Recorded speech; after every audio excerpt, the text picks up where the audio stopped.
சீனாவிடம் வாங்கிய ஆயுதங்களை வைத்து இந்தியாவின் ஆபரேஷன் சிந்து தாக்குதலை சமாளிக்க முடியாமல் திணறிய பாகிஸ்தான் அமெரிக்காவிடம் விமானப்படை ஆயுதங்களை வாங்க முடிவெடுத்துள்ளது.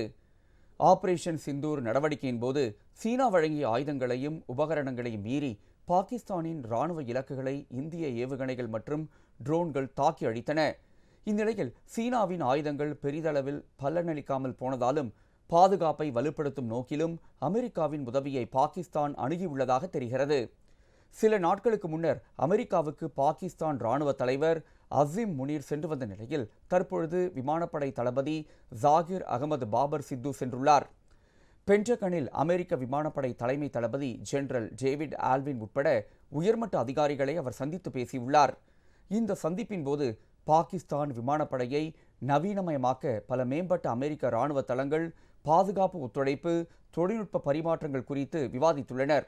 இதனிடையே இந்தியா அமெரிக்கா இடையே 10 ஆண்டிற்கான ராணுவ ஒப்பந்தம் விரைவில் கையெழுத்தாக உள்ளதாக அமெரிக்க ராணுவ தலைமையகமான பென்டகன் தெரிவித்தது.